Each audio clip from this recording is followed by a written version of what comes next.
I want you to try something with me for just a moment. I want you to hold your breath. Seriously, I want you to hold your breath right now. So here we go. In 3, 2, 1, hold your breath. Keep holding it while I ask you a couple of questions. First, how does money make you feel? Now keep holding your breath. I don't want you to just stop, pause, and think about how money makes you feel. I really want you to feel that question. When you think about money, does it make you feel relaxed, peaceful, confident? Keep holding your breath. Or does money make you feel anxious, nervous, overwhelmed? Now, if you're still holding your breath, keep holding it, because the feeling that you're feeling right now is what 85% of Americans feel when they think about money. Stop holding your breath. This feeling, this anxiety, this includes your account holders. It includes those who you work with at your financial brand. And maybe, just maybe, this includes you too. But here's the thing. There is an uncommon guide that I want to share with you on today's Banking on Digital Growth podcast that can help you. It can help your team, and it can help your account holders master money so that together you can all transform your lives for the better.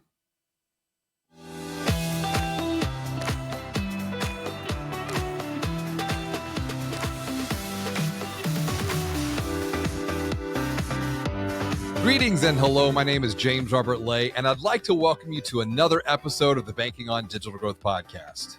Today's episode is part of the Exponential Insights series, and joining me for today's conversation is Daniel White. Daniel is the author of The Financial Freedom System, an uncommon guide to master your money and transform your life. And today, Daniel and I are going to talk through the financial freedom system and how it can help you help others, how it can help you guide people, maybe even guide yourself beyond financial stress that is taking a toll on people's health, their relationships, their overall sense of well-being, maybe even your own health, relationship, and well-being, so that together we can all increase our financial confidence by establishing a strong foundation that elevates peace as we journey toward and forward, creating an even bigger, better, and brighter future together. Welcome to the show, Daniel. It is so good to share time with you today, buddy. It's the same for me. Awesome.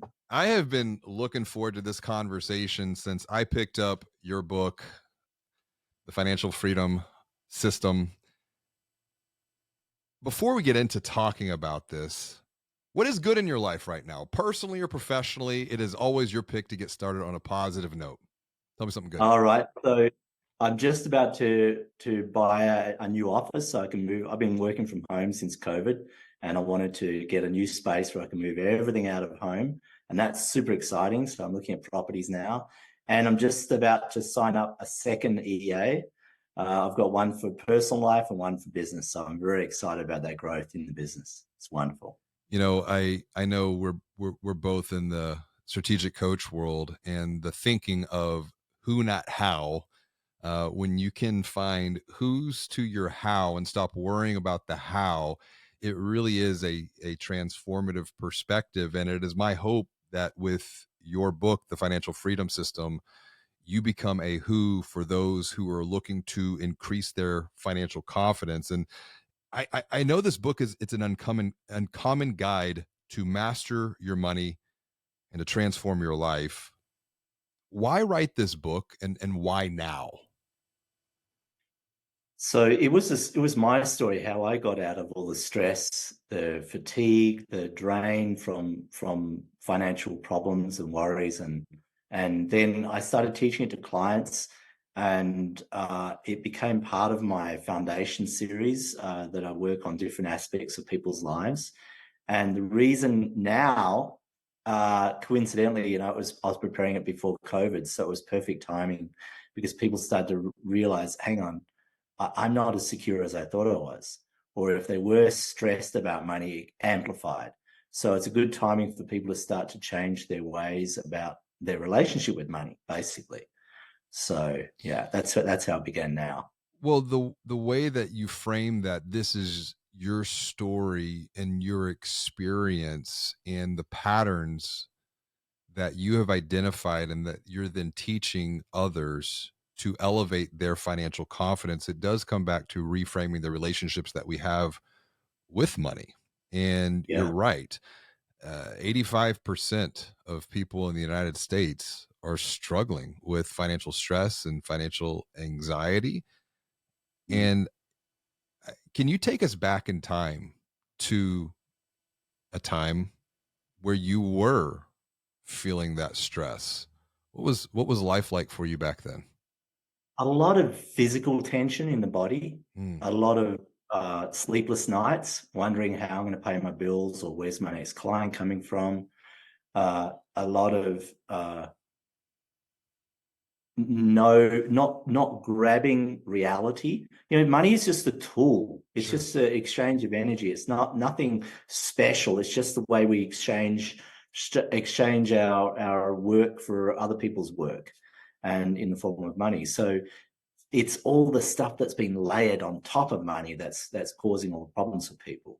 And also the influence from others like sales reps or marketing or everything has an impact on our psychology. And if we don't have a solid foundation, we're easily led this way and that way, and then suddenly we've got no money left, right, from the hard-earned money. So it's just a tool for exchange of energy, but we want to use it as a tool, not have it control us. And that's the whole purpose behind this. You become the master of money rather than money become the master of you. It's interesting you talk about money being an exchange of energy. And we think about current and currency and some of the words that are associated with money. I also think about what you just tapped into, influence. This has been something that I have been surfacing in a lot of the conversations I've been having with financial brand marketing teams lately, and asking them if you could distill down marketing into one word, what would that be?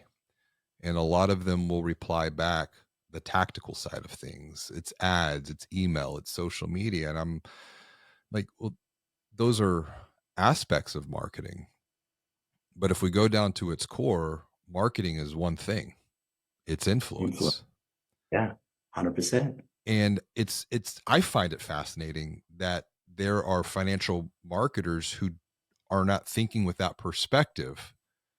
And that's where I feel like through the work that we're doing to put the transformation, or to really inspire financial brands to put the transformation of people above the commoditized transaction of dollars and cents, we have to be very mindful of how we go to market. What are we communicating? I know that through some of the research that we've been doing when it comes to money and financial matters, people are looking for two very simple things.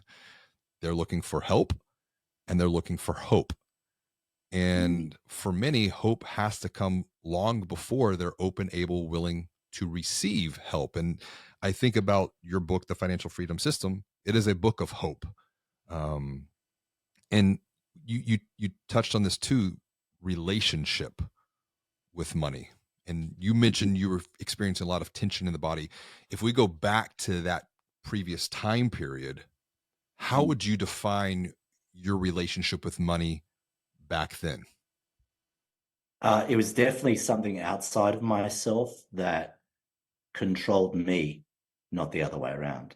And when we get, I talk a lot about it in the book about above the neck versus below the neck. Yes. When we're stuck above the neck, we're easily influenced because we don't have any grounding in our body.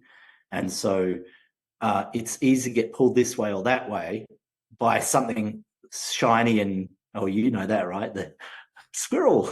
Yeah. So it's like finding all this excitement. And then you realize later when you get your bank balance, whoops, what did I do that for? So we want to get you below the neck, get you solid in your body so that when you go have all this influence coming at you, you're actually resistant to it. Correct. And then you say, you know what? Let me choose. So you have freedom of choice to choose in that moment and not hurt yourself by trusting your intuition, trusting what's inside you, knowing inside of you what works and that doesn't work, rather than the mind, which will just go any way it gets pulled. I think that's a great way to frame this, and you're tapping into something that I wrote about in Banking on Digital Growth. That there's we'll call it the banker's brain, very, we'll call it smart, analytical, numbers driven, but then there's the consumer's mind or the consumer's brain, more emotive, and the Very good. idea of above the neck versus below the neck. There's the head, there's the heart, there's the stomach, the gut, even there. Yeah. And when we go back to your story and narrative, it was April of 1999, and you were celebrating 5 years in business. Yep. Very exciting because most businesses fail in 5 years. Exactly. So you had reached this milestone, a very important milestone, but there was a problem. You had Mhm. nothing to show for your work, as you wrote about in the book. The good news is, though, you had a breakthrough, and that breakthrough comes back to what you were talking about, this sense of agency, this sense of control, this sense of responsibility. You made a decision to change your financial life starting Mhm. with $35. And Mhm. for those who are watching, for those who are listening, they might be in that exact situation. They might feel stressed, they might feel overwhelmed. They might be looking and thinking, well, I've got $35. How did $35 transform your life forever? That's where it begins. Now, and that was my number. Everyone has a different number. Sure. It's all finding what is your truth. And for the extreme example was a billionaire I worked with. And when he went through the process, his number was $15. All right. So Wow. why is this billionaire who could just buy planes and anything he wants have to go and start at such a low number? Yeah. Because that was the integrity in his body was telling him. And the reason why is because he inherited the company. He inherited the wealth. He didn't build it himself. So he's very successful and multiplied that wealth uh, from when he began. However, he had tremendous stress. And by starting the $15 a week, he actually reduced his stress. The money was always, it was never a problem with money. He was very good at manifesting money and building positive, successful businesses. But the stress was what was hurting him. I, So getting rid of the stress below the neck allowed him to make even better decisions in the future because he was coming from a state of peace. Not well, everyone knows when you're overwhelmed, it's easy to get sold by someone because you yes. just can't think for yourself or you got no gut instinct or you're just stressed. So to bring stress away from the body and bring peace in, you can make good decisions. I want to pause on this point because you say everyone has their number. $35 was your number. Everyone has a number. This billionaire that you were working with, coaching, advising, his number was 15. And there's a little bit of contextual into why that number was there. It makes a tremendous amount of sense to me. I want to come back before we dive into what we're talking about here, this number, the below the neck, let me rephrase that, above the neck versus below the neck. For someone who is listening to this, they are most likely a financial brand leader. They work at a bank, they work at a credit union. How how do we transform the thinking or inspired to move from the head to the heart to be open to this? And the reason I'm asking is the analytical mind looks at things differently than, say, the mind of the heart or the mind of the gut. What is a way to speak to that? And I wrote to this too in Banking on Digital Growth, that if we're going to put the transformation of people over the transaction of dollars and cents, we really have to get out of our own banker's brain and into the minds and hearts of other people. So you don't want to let go of your brain. You don't want to let go of the analytical side because it would serve you in making good decisions. What you want to do is build up below your foundation, below the neck, so that the stress goes away, so your mind is clearer. You can see clearer, you can feel better, and know it's easier to know when you're at peace than when you're in stress what's the right move to make. So anyone who's brilliant in their mind with finances, they still want to have that ability to go below the neck to get the stability. And a great example is in real estate. When I work with real estate developers, people were buying properties to build a portfolio. We found the best teamwork was husband and wife, because the husband would bring 5 or 6 perfectly analytical opportunities, and then the wife would go below the neck and pick the right one. And they were always successful because it was that teamwork above the neck, below the neck. Right. Does that make sense? No, So I'm following you on that, which begs the question, who is the financial freedom system for? Who gets the greatest amount of value to master money and transform their life? everyone who wants to feel at peace with money. So to feel strong and solid in yourself in relationship with money, so that you use money as a tool instead of money controlling you and other people controlling your money. I think about those that work within financial services, those that work at a bank, those that work at a credit union. I've been speaking to this recently, I would say within the past year or so. And when we look at the data, 85% of people in the United States feel financial stress and anxiety. Stash.com, FinTech, did a study that found 1 out of every 3 people, they're losing sleep because of this stress and this anxiety. So it's taking a toll on people's physical well-being, mental well-being, relational well-being. Those even who work within a financial brand, though, at a bank, at a credit union,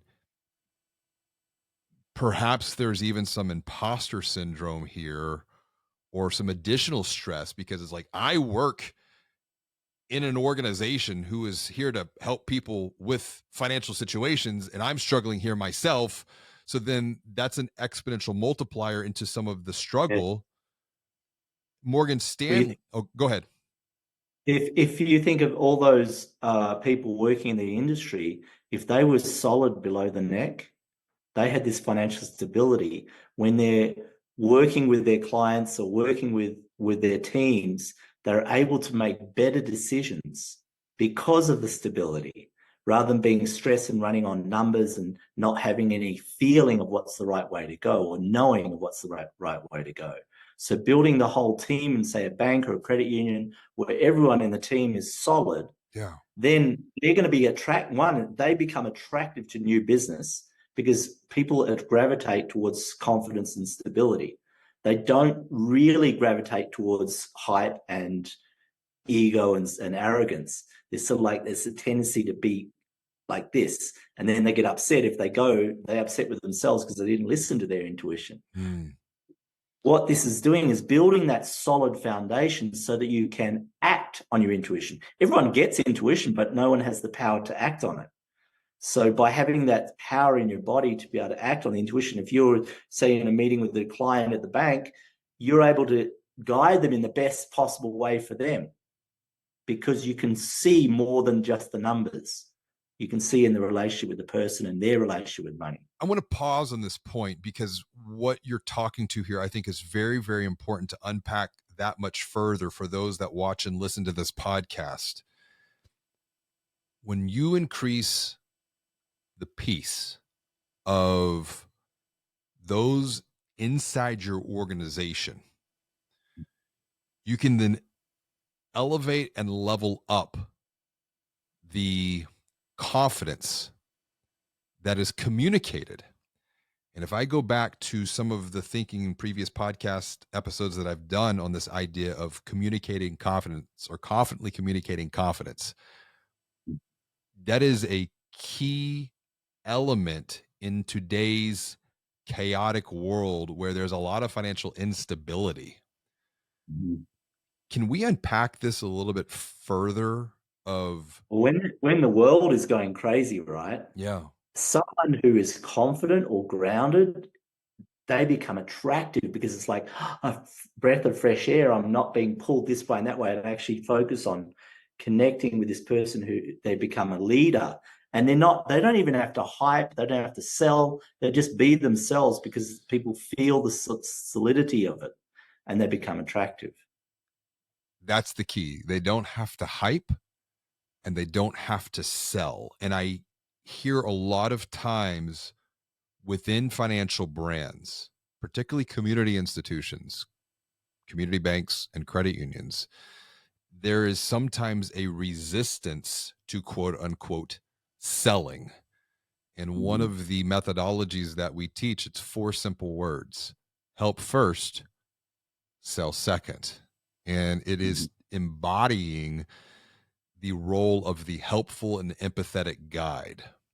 And every hero, whether you're Luke Skywalker or Mr. Miyagi, we all are looking for a helpful guide on this journey, in this particular case, a financial journey. And I think even further, when we think about the internal employee perspective, one of the things that I'm writing to in my upcoming book, Banking on Change, is a formulaic approach to where, in parentheses, EX plus HX can be then multiplied, and in some cases exponentially multiplied, by DX, meaning a positive employee experience leads to a positive human experience that can then be multiplied by a positive digital experience.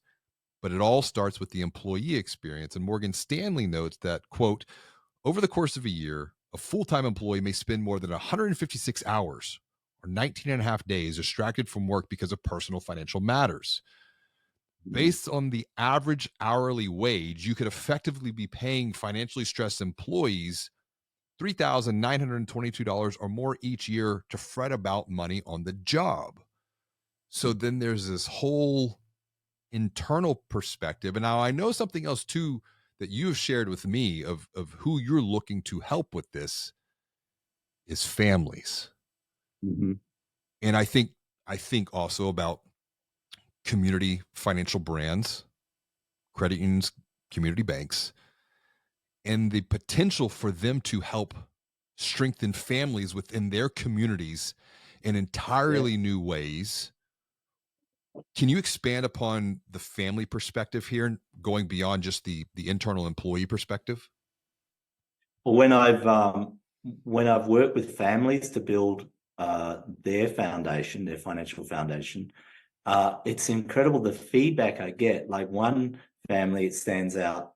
They called me. Actually, the husband called me. He says, "You won't believe this. The weirdest thing happened. I didn't always take the trash out of the kitchen twice a week, and now it's only once a week, and we're all losing weight." So as they were building their foundation, they weren't as hungry because the stress wasn't there. And so they consumed less, which of course, the bottom line, they're not spending as much. So there's all this ripple effect that happened from it. Another guy, he's was desperate to get into, he wanted to have a family and he wanted to get in a relationship, but all the women were not attracted to him. And the reason was he had a very successful financial business, but they couldn't feel any stability with him. And when he started doing the foundation account, it became attractive. So it wasn't about the money, it was about the stability that they were looking for. And now he's got a wife and family as a result by building his foundation account, building that solid energy below the neck so that you become attractive, you become secure to others. I want to shift the discussion from your story and how you came to this, because I think you are bringing a very empathetic approach, because you know what it feels like. We Hell on earth. There you go. Yeah. Like you said, those sleepless nights. How does this work practically? Because we've talked about a couple of different points, and I've read the book. Mm. This and you mentioned foundation account, but I want to come back to, even like, we talked about the number. 35 was your number. The billionaire was $15. This gets into the foundation account. So for those who are watching or those who are listening, the financial freedom system has 7 different steps. And for the sake of time, I know we can't go deep into all of this. And I know that you have a program that teaches this as well. But can we at least provide some high level perspective into what I think you and I are talking about that others might not have clarity around, to give them Well, some the perspective? craziest thing about this is it's not about the money. It's all about the money, but it's not about the money. It's about transforming your physiology so that you become solid and you become attractive. You become more able to make better decisions for yourself, for your family, for your business, because you feel relaxed. And so the money is just a tool, again, to transform our physiology, to transform our bodies. So that's where the money number is different for everyone, because everyone has a different starting point. Mm. And even people who we talk about in the book about visualizing, if you open your bank account and there was a whole year of income sitting in your account, how would you feel? Right? Most people feel, I feel fantastic. I feel so relieved. But of course, as soon as you stop thinking about it above the neck, the stress is back. So this is an action so that you can manifest that experience both above the neck and below the neck. So it's not about even the amount of money you accumulate as a result of doing this program. It's about reprogramming below the neck so that you feel fantastic all the time. You make good decisions. Like one guy, he was out buying shirts and he realized his intuition said, you haven't put your deposit in this week. So he stopped the purchase, went to do the deposit at the bank, came back, picked up the shirt and goes, I don't want this anymore, because he was buying from a level of stress he wasn't aware of. And as soon as he had done the deposit and started giving to himself first, putting the oxygen mask on himself before he helps others or gives money to others, then he got his strength and he was able to make a better decision. We're getting into what we were talking about before, like the beliefs that we have about money, and how much belief will then influence our thoughts. Our thoughts go on to impact our emotive, our feeling state, which will then directly determine how we act or what actions that we take, which is a very practical example of this gentleman who was going to buy a shirt. Oh, I didn't make my deposit. Transformed his action, because the actions that we take become our habits, and 95% of those habits run almost at a subconscious level that we might not even be consciously aware of. So bringing even a sense of higher level of conscious thinking here, like you said, it's not about the money, it's about The the transformation. transformation. So And it's not relying on you thinking constantly of the issue. You're having it all the time. Like if you visualize your account statement showing the whole year's income, that disappears. That freedom disappears as soon as you stop thinking about it. So making it below the neck. Now, a great example this is how I learned about it wasn't about the money. When I started this, I thought it was about getting rid of all my financial stress. Well, it right. was, like getting rid of my debt and so forth. So when I realized the change to the not about the money was when I had $200 sitting in my wallet, I felt my energy change, or I felt more peace. I thought, that's interesting. So I kept playing with it. And whenever my wallet went down under $200, I felt this level of stress come back. So I kept building my foundation and keeping $200 in my wallet at all times. Yeah. And that was my number. Everyone has different numbers. And there was a certain point, which I talk about in the book, where you hit the critical mass, that point where everything transforms in you below the neck, where it didn't matter if I had zero in my wallet, I still felt the same amount of peace. Huh. It was brilliant. So we're transforming our reality so we don't have to use our mind anymore for visualizing the future, what we want. You become attracted to it because it's in your body, in the cells in your body. I think about my own personal financial narrative that I'm working to transform from my family of origin and my upbringing. As a kid, I always heard, we can't afford it. Can't afford it. Can't afford it. And it came from a family of, we'll just say, modest means.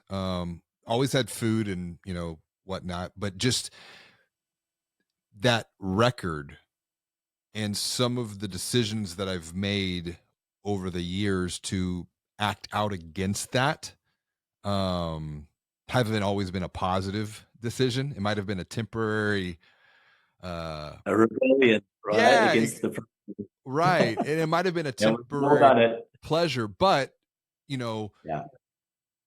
and I would say this level of consciousness has probably come within the last year or so, even just with conversations with my wife. And I guess once again, there's hope here because Tammy Lally, she has a fantastic TED talk on the subject of financial stress and anxiety, and even her TED talk is on financial shame. How does the transformation, once again, because this is not about money, it's a deeper level, I think, discussion. It's a bigger transformation. The reason I would use those negative emotions like the shame as an asset to drive your commitment to change your life. yeah, So don't try and get rid of the shame, but use it as a tool to drive the commitment. Because if you didn't have the shame, you wouldn't even worry about doing the program. But if you do, but then again, you start creating more stress. So use the anger against being poor, or use the stress around the having too many bills, and use them as tools to drive you to do the program, to transform your body, transform your whole life. so So don't throw it away. yeah, So so it's all about transformation. and then I think about, like, we've got the Hawkins scale of consciousness, and what you're speaking to here is to transform like pain into power, to transform maybe fear into fuel, to drive Exactly. forward beyond the present state, to then elevate to get to something even bigger, better, and brighter going forward into the future. Just like if you put heat and pressure on coal, Mhm. and enough heat and pressure, eventually it's going to turn into a diamond. It's the Correct. same thing as this. So using those shames, those angers, those stress as the fuel to compress yourself, to push yourself to transform. And the diamond can never go back to being a piece of coal. Yeah. Once you transform below the neck, it's for life. And I realized this because when I moved to Europe, my whole business took a massive drop in income, yet I had no stress. I was like, this is amazing. This really works, right? So it was just a confirmation I was on the right track to go take a move to really damage my income and see no stress. It was incredible. And then moving from there to the US and having the abundance mentality flow. Well, it's an interesting point on abundance, and we're talking about fear because I think there's two ways that we can look towards the future. We can look at it through a lens of fear and scarcity, or we can look at it through a lens of faith and abundance. One of the points here in your book, and this almost brings us full circle, you did this yourself back in April of 1999, taking responsibility. What are the opportunities here for someone who is watching or listening and they work at a bank, they work at a credit union, or they work at an organization who helps banks and credit unions, and they're like, you know what? You're speaking to me. I hear you. How can I practically begin to take responsibility for my financial situation so that I can experience this peace that you're talking about here today, Daniel? So I wrote the book as simple as possible. So it's like easy to follow, to do the action. The only thing you need to bring to it is the commitment and the drive, which is like that not wanting to be in the same way anymore, wanting to transform. Bring that to the party, and the steps, following the steps will take care of it all. 7 simple steps. That's it. And I actually have a financial freedom accelerator program where people can, like the accountability we talked about earlier, is like having the accountability every week, getting emails to help encourage you. And I'm talking about different ideas, how we can help people who might be on their own and don't have a support team around them to grow, to actually go in and have that support digitally every week, every month, every quarter. And this is where I see the financial freedom system being an exponential multiplier of value that a community financial brand could provide to their internal employees to raise their confidence and to increase their peace, which then makes them more attractive to have even better conversations with account holders and prospective account holders. And then from there, bring this as a methodology to increase the financial confidence and to provide peace to their account holders that goes beyond just a transaction. Can you imagine the ripple effect it has on the team, the community, everything? The bank gets stronger. It actually, they would make better decisions when they're coming from a place of stability instead of competing in the marketplace. It's more about collaboration rather than competition, and collaborating with their members of society, their employees, their clients, and so forth. Bringing that collaboration together so everyone grows and everyone gets strong. Well, the theme of today's conversation has been transformation, and it goes beyond money once again to reinforce that point from you. But I also think about this banking on change methodology that we have been teaching financial brands when it comes to transformation. They think 3, but I've identified 4 elements that lead to human transformation, regardless of if you're talking transformation within an organization, digital transformation, cultural transformation, brand transformation, financial transformation. The first step is to see things from a different perspective, which is one of the reasons why, if you're watching or listening to this, go grab a copy of the Financial Freedom System. It will help you see things from a different perspective. When one begins to see things differently, they're going to begin to think differently. But as I have asked financial brand leaders, so for an agreement, you see different, you think different. Yes. Okay. So you see different, you think different. What happens next? 98% of them have responded that they're going to act different. And I go, really? Are you going to act different? I'm going to challenge you on that kindly and respectfully. And I'll be the first one to step up and say, there's a lot of things that I know philosophically and mentally, intellectually that I need to do different, but I'm not doing for multiple reasons. To bridge the gap between the thought and the action comes down to feeling. The desire, the feeling, the emotion to now take action has to be greater than the desire to remain the same. And so we bridge the gap between thought and action with feeling. And I think, is this where we're going from above the neck to below the neck? 100%. Because all the emotion comes in the body. You know, the tension I felt in my body when I was so stressed with the money and the finances, using that energy and driving into action to transform is the key. Yeah. And so you have these 4 steps: see, think, feel, then act. But then the accountability that comes back into this. And one of the things I've been talking about transformation is all transformation must begin within. It starts with the self, then the team, because teams are made up of individuals.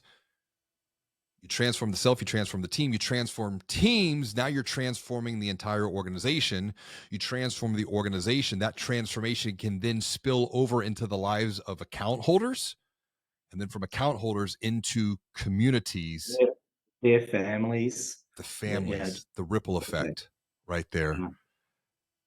As we wrap up here, Daniel, what is, and I know that you have the accelerator, I know you have the book, but I always like to send those who have shared some time with us today off with one small practical next best step that they can take to begin to move forward and make progress on their own journey of growth.